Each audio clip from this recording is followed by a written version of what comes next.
Hello everyone. In this video, in this 5 to 10 minute video, I just want to show to anyone watching what my editor is like, the one I've been working on for the past 2 months, or maybe a little bit less than that, and I want to see what other people think of it. I won't be showing off too much of the code because that's not my intent with this video. Maybe in the future I'll show some of the code, but in this video I just strictly want to show what the product is. So yeah, once I built everything, this is my editor. Well, it's not quite an editor because I've had to disable selection because I've added mouse selection, but I had to disable that.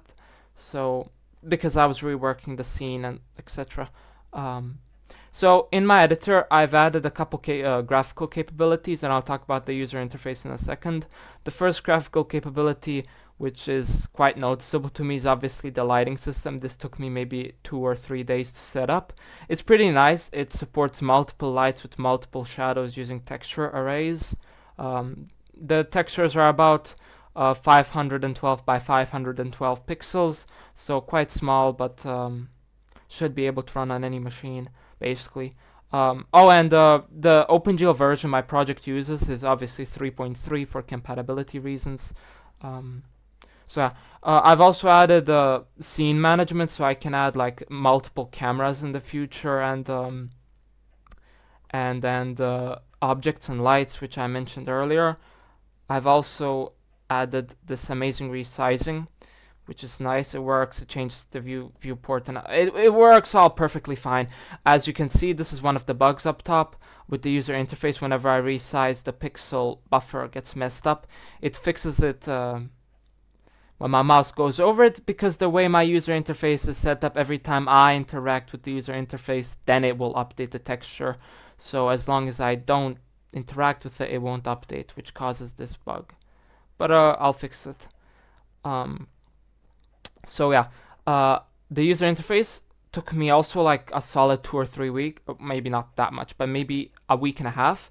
And it's supposed to be based off like Windows 7 or maybe even before that, but I really liked the old Windows user interface, so I tried to replicate something like that.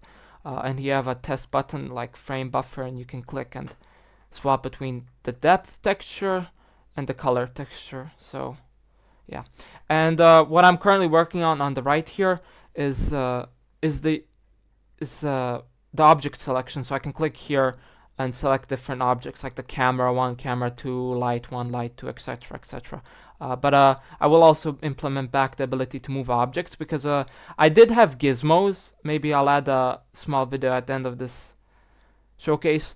I'll add a video of what the gizmos looked like. I could click on an object, it would have highlighted it yellow, and then I could have moved, and I could move vertices, faces, etc. But like I said, I had to disable that because I was reworking the scene. And alongside that, I also made my own language. I'm not sure if the comparison is right, but I believe it's something like CSS, where I just define how the user interface looks like. I don't know web development, so I'm not sure if that's a good comparison, but I can define the user interface with like simple panels, specify the parameters, create variables, set properties, and set custom callbacks right here, and names, and yeah. So this is pretty much it. I will keep working on the editor, and then I will make a game using it. Not using it, this editor is supposed to allow me to make models and scenes. So once I finish that, I'll begin on my game, which will hopefully be zombie themed. Anyways, thanks for watching. Bye.